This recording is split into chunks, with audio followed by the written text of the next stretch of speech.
Bon, eh bien, bonjour à tous et merci beaucoup Nicolas Renard et merci plus généralement l'Institut Veolia de nous accueillir ce matin et de nous avoir permis et aidé à réaliser ce numéro. Je vais tout de suite inviter nos trois intervenants à venir me rejoindre sur scène. Et puis ce que je vous propose, c'est que je vais vous donner une petite introduction, un petit exercice de pédagogie sur de quoi parle-t-on quand on parle d'intelligence artificielle, et essayer de m'appuyer un petit peu sur le propos introductif qu'a proposé Nicolas Renard, avant qu'on s'engage dans un échange d'une trentaine de minutes que je modérerai avec nos intervenants. Et puis, évidemment, mais avant ça, je donnerai la parole à chacun des intervenants pour qu'ils puissent présenter un propos liminaire d'une dizaine de minutes pour ancrer un peu la discussion qui interviendra juste après, avant que, bien sûr, on vous propose d'intervenir, de poser des questions et de rentrer dans ce qui ressemble plus à une conversation. Voilà. Donc, à titre personnel, moi, je suis ravi d'être là ce matin donc pour présenter ce numéro de la revue Facts que j'ai l'honneur de coordonner avec l'Institut Veolia pour le compte de The Future Society. En deux mots, qu'est-ce que c'est que The Future Society? C'est un incubateur d'idées et de projets issus de la Harvard Kennedy School, donc qui est l'école d'administration publique de l'université de Harvard. Et ce qu'on fait, c'est plusieurs choses. On est évidemment basé aux États-Unis, mais on a un réseau, on a une présence finalement assez globale dans plusieurs pays du monde, ce qui nous permet d'avoir cette perspective globale, transnationale, voire transcivilisationnelle, qui nous semble indispensable pour orchestrer le débat sur ces questions de transformation technologique et d'adaptation au changement technologique. On fait plusieurs choses et on a plusieurs initiatives thématiques, dont deux particulièrement ont contribué à ce numéro. La première, c'est notre AI Initiative, qui, comme son nom l'indique, s'intéresse plus spécialement à la montée en puissance de l'intelligence artificielle. Et la deuxième, qui s'appelle CITX, qui s'intéresse aux problématiques urbaines, de développement urbain, d'innovation urbaine. Ce qu'on fait, c'est beaucoup de recherche appliquée. On dira en anglais, on appelle ça de la policy research. Donc, elle a pour but d'éclairer les politiques publiques. On fait aussi du conseil, on travaille avec pas mal d'organisations internationales, de gouvernements et d'entreprises sur les questions liées à la transformation digitale et à l'adaptation au changement technologique. On propose aussi des programmes, on va dire, d'éducation spécialisée, notamment pour les décideurs publics et privés, justement sur les questions de transfo digital et d'adaptation au changement technologique. Et on propose des choses un petit peu innovantes, dont, par exemple, un grand débat global en intelligence collective, en 5 langues, sur la gouvernance globale de l'intelligence artificielle, qui se situe à mi-chemin entre un événement et une démarche de recherche. Et on a eu le plaisir de recevoir le soutien de l'Institut Veolia pour mener cette démarche. On l'a lancé fin septembre 2017, avec toute une série de partenaires assez prestigieux, de régulateurs, d'universités, de gouvernements. Elle se déroule sur une plateforme d'intelligence collective pilotée par un leader français de la civic tech qui s'appelle Bluenove, sur sa plateforme Assemble. Le débat se déroule grâce à l'intelligence artificielle et à un plugin de Google Brain en 5 langues, en français, en anglais, en mandarin, en japonais et en russe. Il s'appuie sur une méthodologie assez aboutie des pratiques dites de l'intelligence collective et de l'innovation ouverte, sur notre équipe d'experts.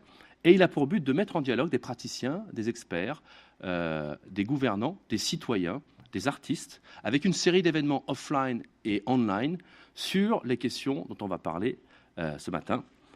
Au terme de la consultation qui prendra donc fin à la toute fin du mois de mars, nous remettrons un rapport à une série d'organismes internationaux, de gouvernements, avec lesquels on travaille depuis quelques années. Et dernière chose qu'on fait, c'est des événements, un petit peu comme celui-ci, mais des événements aussi qui suivent un format un peu particulier et qui s'appuient sur les méthodes d'intelligence collective.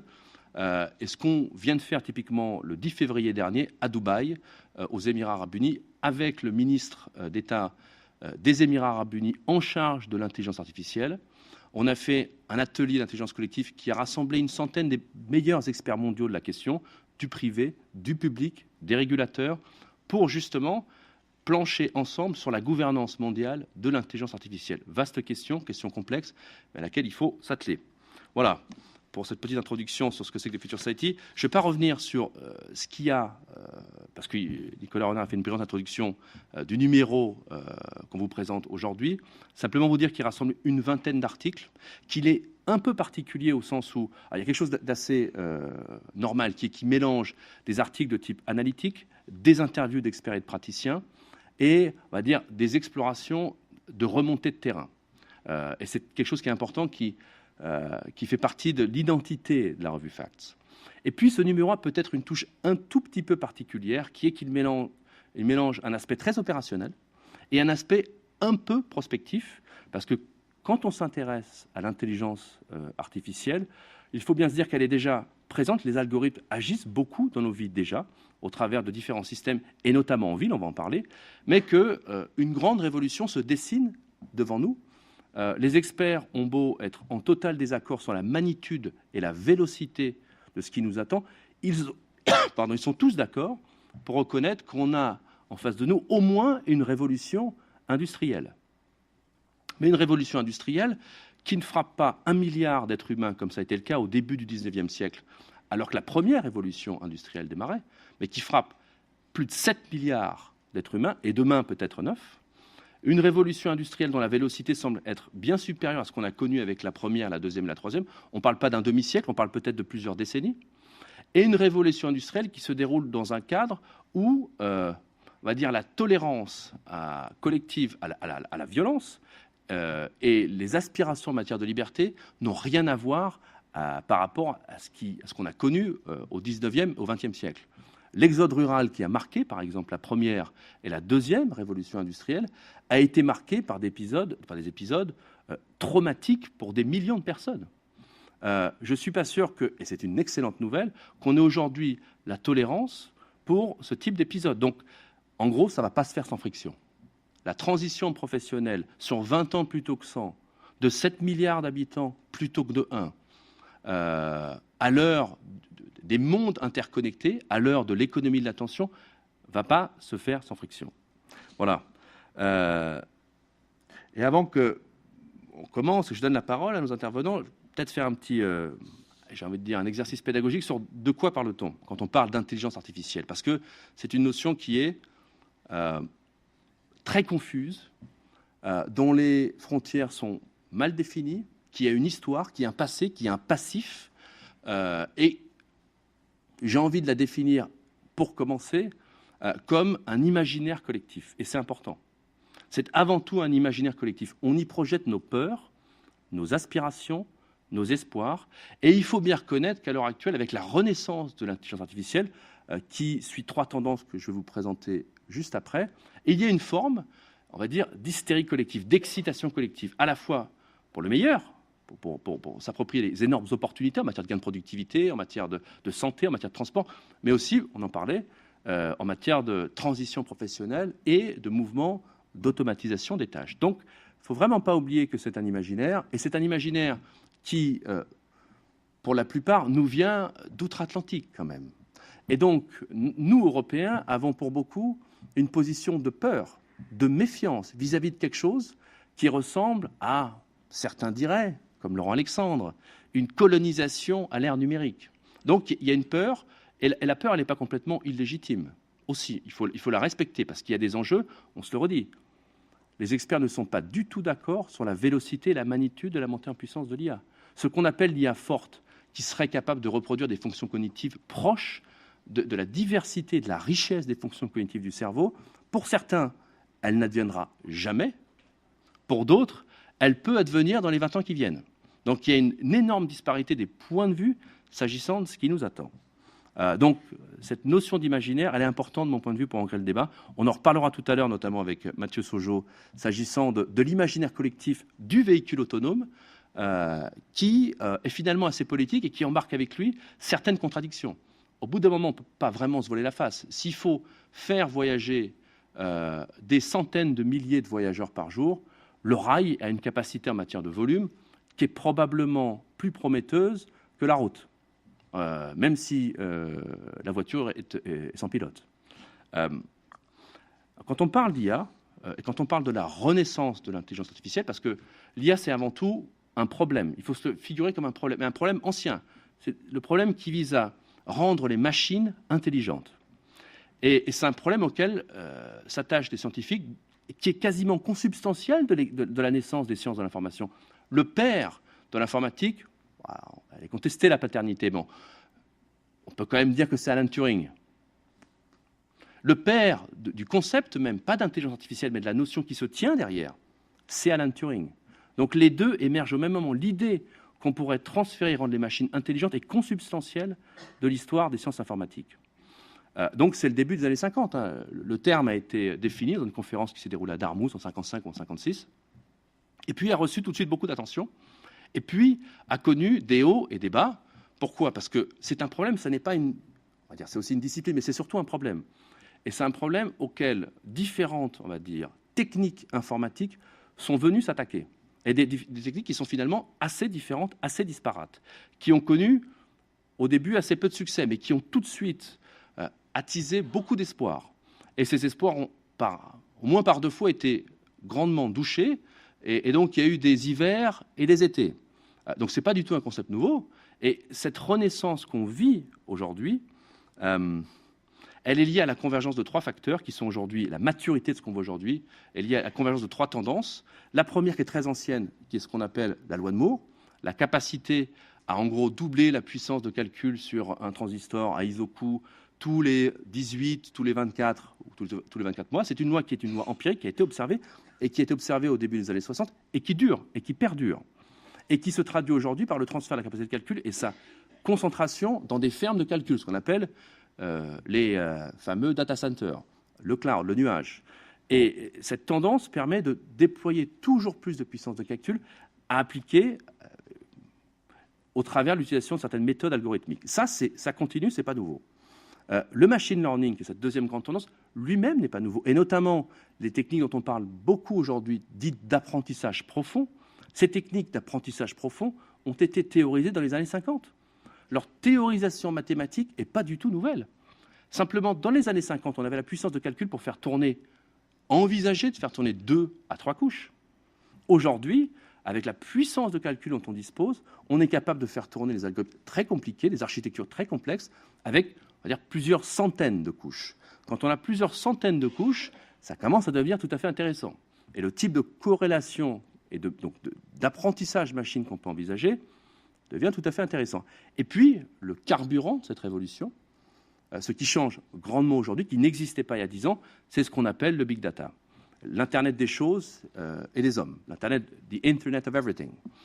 On a aujourd'hui des flux et des stocks de données croissants, en pleine explosion, et c'est en gros ces flux de stocks et de données qu'on vient faire parler avec ces algorithmes. Donc l'intelligence artificielle telle qu'on se la figure aujourd'hui, et encore une fois, ça n'est qu'une discipline. Et il y a des grands débats, voire des grandes querelles dans le milieu des sciences de l'informatique s'agissant de savoir ce que c'est que l'IA. Mais aujourd'hui, ce qui fait la renaissance de l'IA, c'est ce qu'on appelle les techniques d'apprentissage profond, pour faire simple, croisées avec d'autres techniques, typiquement des techniques d'apprentissage par renforcement, et qui se nourrissent au puits du big data. Et le big data, il a notamment décollé avec la dissémination dans nos poches, dans vos poches, dans nos cuisines, dans nos salles de bain, dans nos chambres, de tout un tas de terminaux connectés qui produisent de la donnée avec une résolution assez importante. Ça pose tout un tas de défis dont on parlera, notamment avec Julien Hendrix. Et ce que je veux dire ensuite, pour essayer un petit peu de replacer l'IA par rapport à la robotique, c'est que l'IA traduit des fonctions cognitives, alors que, on va dire, la robotique traduit plutôt des fonctions de mobilité, même si la frontière entre les deux est assez poreuse. Pour faire simple, un algorithme est un robot. C'est un robot logiciel, mais c'est un robot. Donc attention à ces frontières, les frontières restent poreuses, ça reste compliqué, c'est normal. Mais pour faire simple, la robotique, c'est la convergence entre, on va dire, 3 disciplines, l'ingénierie mécanique, l'ingénierie électrique et évidemment les sciences de l'information.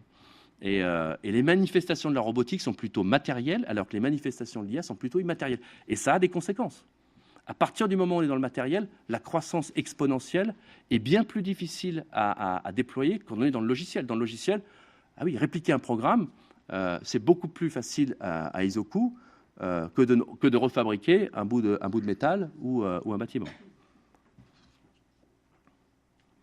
Dans les 2 cas, on a affaire à un cas d'espèce, on va dire, de convergence et d'accélération de ce qu'on appelle les technologies NBIC. Dans les 2 cas, on a affaire à une convergence et une accélération des nanotechnologies, pas encore trop de biotechnologie, ça va venir. Pour l'instant, dites-le-vous bien, l'intelligence artificielle telle qu'on la voit aujourd'hui, elle est bête, elle est vraiment bête. C'est de grosses puissances de calcul, mais l'intelligence des algorithmes est vraiment pas très développée par rapport à l'efficacité énergétique et l'efficacité en termes d'intelligence de notre cerveau humain. Aujourd'hui, on ne comprend pas comment le cerveau humain fonctionne. mais à force et à mesure que les sciences cognitives, que les biotechnologies vont se développer, vont nous permettre, nous, de comprendre comment notre intelligence fonctionne et de porter cette compréhension dans le domaine de l'intelligence dite artificielle, eh bien, il faut s'attendre à de nouvelles révolutions. Donc aujourd'hui, la marche de l'IA, c'est beaucoup de nanotechnologie, de la nanoélectronique, de la silicone, et, on va dire, des sciences de l'information, un tout petit peu de sciences cognitives. Quand on parle de réseaux de neurones artificiels, il y a finalement un emprunt très, très, très léger à la façon dont le cerveau fonctionne. Très léger, il ne faut pas s'y méprendre. Donc il y a un petit peu de sciences cognitives et beaucoup de sciences de l'information. Je voulais quand même, dans l'esprit de faire un petit exercice de pédagogie, vous représenter comment fonctionne un algorithme de deep learning d'un point de vue un peu schématique, parce que ça va bien ancrer le débat s'agissant de certains des défis que ça représente. Donc là, vous voyez 3 couches représentées, il peut y en avoir plusieurs centaines. La fonction qui est satisfaite là, c'est une fonction de reconnaissance d'image, même de reconnaissance faciale, qui fonctionne très très bien. Et en fait, on a affaire à une boîte noire technoscientifique. Je m'explique. Le concepteur définit une fonction d'objectif et va demander à l'algorithme d'aller réaliser une fonction. Par exemple, reconnaître un visage, savoir différencier un chat d'un chien.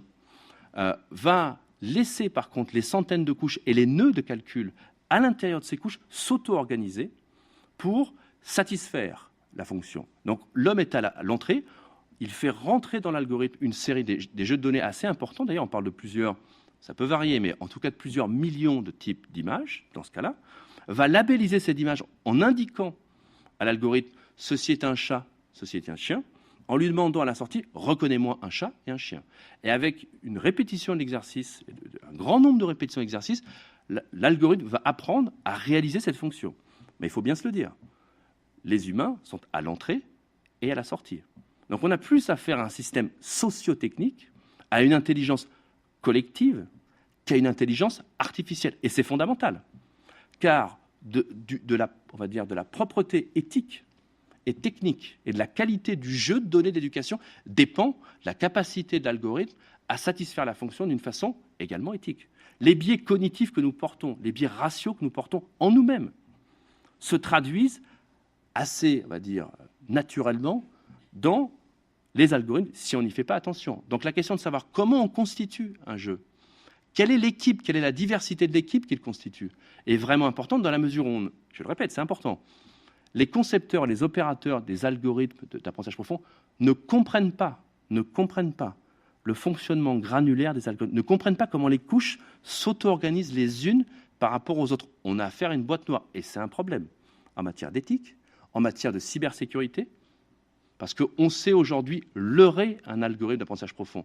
Un cas d'espèce qui a été démontré, je crois, l'année dernière, typique dans le domaine des véhicules autonomes.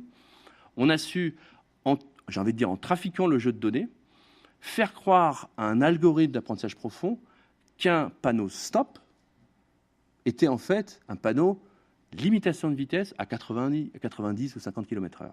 Je vous laisse imaginer les dégâts possibles. Donc quand on délègue de plus en plus de fonctions, notamment critiques, à des algorithmes et à des systèmes sociotechniques qui, au cœur, embarquent des boîtes noires techniques auxquelles on ne comprend pas grand-chose, on a un problème. Et le problème relève aussi du fait que ces boîtes noires sont bigrement efficaces. Elles fonctionnent vraiment bien. Leurs capacités, leurs performances sont vraiment élevées. Il faut le redire, il faut vraiment le redire. La façon dont on régule la montée en puissance de l'IA, c'est pour beaucoup, pas uniquement, mais la façon dont on va réguler les flux et le carburant de cette révolution. L'IA, c'est vraiment du big data. C'est pas que ça, mais c'est vraiment du big data. Donc, permettre, on va dire, favoriser l'émergence de cette révolution, et on en a besoin, pour déclencher les gains de productivité qui vont nous permettre d'équilibrer la problématique du vieillissement de la population. Avec le vieillissement de la population, il faut qu'on trouve des relais de gains de productivité différents. On a vraiment besoin d'intelligence artificielle. Eh bien, permettre cette révolution, c'est favoriser, j'ai envie de dire, la libre circulation des données et la libre circulation des données à haute résolution. Donc, quand on regarde un petit peu ce qui se fait en Europe et la législation qui va rentrer en vigueur le 25 mai 2018, qu'on appelle le règlement général afférent à la protection des données, il y a un côté, on va dire, un peu ambivalent. D'un côté, il est évident qu'il faut absolument protéger nos valeurs et notre vision de la vie privée. De l'autre, en mettant des barrières importantes à la libre circulation, à la collecte, au traitement des données, on s'entrave d'une certaine façon. On entrave notre capacité à créer un modèle industriel. Alors que, et c'est une des choses que Julien nous dira, on a aujourd'hui beaucoup de problèmes à, dans les faits, savoir offrir une solution pertinente à la problématique de la réidentification des données. Donc la problématique de la protection des privés est un problème qui va cesser de croître avec le déploiement de ces boîtes noires et le fait qu'elles sont de plus en plus performantes. Il faut aussi insister sur le fait, et je pense que Julien en parlera, que on voit avec l'ère de la corrélation massive s'effondrer, en tout cas s'affaisser, une frontière majeure, la frontière entre les données dites personnelles et les données générales. Et ça pose un gros problème. On le disait au début, il faut le redire, l'IA, les algorithmes sont déjà partout dans nos vies. La plupart des systèmes urbains embarquent une forme ou une autre d'algorithme. Et la rencontre entre l'intelligence artificielle et la problématique de la ville, elle est naturelle. Et elle est logique. Pourquoi ? On vit une explosion technologique, mais on vit aussi une explosion urbaine. Il y a déjà, à l'heure actuelle, plus de 50% de la population mondiale qui habite dans les villes. Plus de 3,5 milliards, je crois. D'ici 2050, ce sera 5 milliards.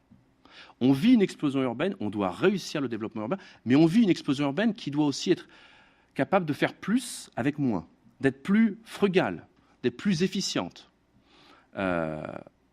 Et cette efficience, justement, elle peut vraiment émerger avec la numérisation de nos systèmes urbains. Donc il y a vraiment, on fonde beaucoup d'espoir dans nos capacités à rendre notre développement urbain plus efficace en s'abreuvant au puits de l'intelligence artificielle et du numérique au sens large. Donc la rencontre, elle est quasiment naturelle, mais il ne faut pas se leurrer, l'IA ne fera pas tout. Vraiment. L'IA ne fonctionne bien que quand elle augmente l'intelligence humaine. Les défis en matière de conduite du changement, on en parlera ce matin, sont énormes. La numérisation des systèmes urbains implique une montée en compétence des acteurs, évidemment des opérateurs, mais des parties prenantes au sens large, y compris les citoyens, y compris les décideurs, y compris les prescripteurs. Et sans cette montée en compétence, on va au-devant de, je dirais, certaines catastrophes. Petit exemple, j'ai habité pendant 8 ans à New Delhi en Inde. Et j'ai vu, j'ai même été témoin de l'échec relatif qu'a constitué la politique de développement urbain de cette ville, qui est devenue la 3e ou la 4e ville la plus peuplée au monde, qui est devenue la première ville la plus polluée au monde. Et alors, c'est une problématique systémique qui dépasse simplement le cas de la ville de New Delhi, mais qui est emblématique du fait de bien comprendre que le développement urbain est une problématique systémique au sens où le solutionnisme technologique est potentiellement un poison dangereux. La technologie sert les hommes quand les hommes savent bien s'en servir.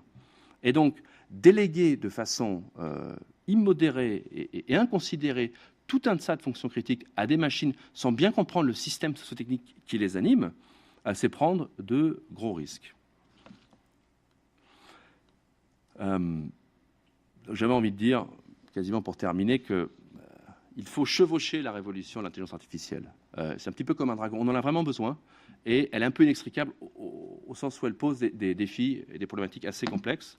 Je vais passer là-dessus. Et il y a des grandes tensions qui se déroulent en ville, et pas qu'en ville d'ailleurs. Une tension entre les gains de productivité énormes qu'on doit attendre et qu'on va obtenir au travers de la révolution de l'IA, et évidemment les problématiques de remplacement et d'automatisation. Comment on fait ? D'un côté, notre capacité à augmenter le niveau de vie pour chacun, et puis, de ce fait, déléguer une richesse et une puissance à la voir se concentrer de façon croissante. Et puis, un accès aux services de base, que ce soit le bancaire, la santé, le transport, révolutionné, mais avec des problématiques en matière de protection de la vie privée, d'égalité, d'agentivité et même de dignité humaine qui sont problématiques. Et enfin, la question évidemment du contrôle, et notamment du contrôle démocratique. Comment fait-on pour bien répartir la prise de décision entre des acteurs qui sont privés publics, qui sont aussi monopolistiques ou oligopolistiques. Voilà. Mais écoutez, je crois que je vais m'arrêter là. J'espère brosser un portrait de... Peut-être... Ouais, je vais m'arrêter là. Et je vais... Une petite scie, pour finir. Dernier slide. Et c'est ce que Nicolas Renard disait juste avant. On a été habitué à un profil de révolution technologique où on savait en fait détruire des emplois peu qualifiés et créer des emplois qualifiés. Aujourd'hui, on va dire le profil de cette destruction créatrice évolue. On détruit et on va détruire visiblement un grand nombre de, on va dire, d'emplois très qualifiés. Et c'est ce que cette courbe tend à démontrer. Pour faire très simple, tout ce qui se situe au-dessus du trait rouge renvoie à de la création d'emplois. Tout ce qui se situe en dessous de la courbe renvoie à de la destruction nette d'emplois. Chaque ligne, en gros, correspond à un cycle technoscientifique. Regardez la différence entre le cycle 79-89 et le cycle 2007-2012. Vous voyez, dans le cycle 2007-2012, cycle vert, on crée beaucoup d'emplois peu qualifiés. On ne va pas, d'ici demain, remplacer la main. Du point de vue robotique, la main est une fonction motrice très complexe à reproduire. Donc, la main et le besoin de main va être encore très important. Donc, pour faire simple, le facteur, de mon point de vue, par exemple, ne va pas disparaître. Par contre, le médecin radiologue pourrait être remplacé par l'association entre une infirmière très qualifiée ou un infirmier très qualifié et une intelligence artificielle qui serait capable de faire de la reconnaissance d'image, parce que la reconnaissance d'image, la vision par ordinateur est une des fonctions qui fonctionne, enfin, qui performe de façon très très haute. Donc ça pose un problème de façon un petit peu nouveau, hein, et transforme la façon dont on doit envisager l'adaptation au changement technologique. C'est aussi ce genre de constat qui justifie, on va dire, les craintes, voire l'hystérie collective, parce que notre modèle de société est un petit peu questionné. Voilà. Alors, ce que je vais faire, avant de vous remercier, c'est d'inviter peut-être Mathieu Sojo à venir, là peut-être, présenter ton propos. Il y a les sénateurs.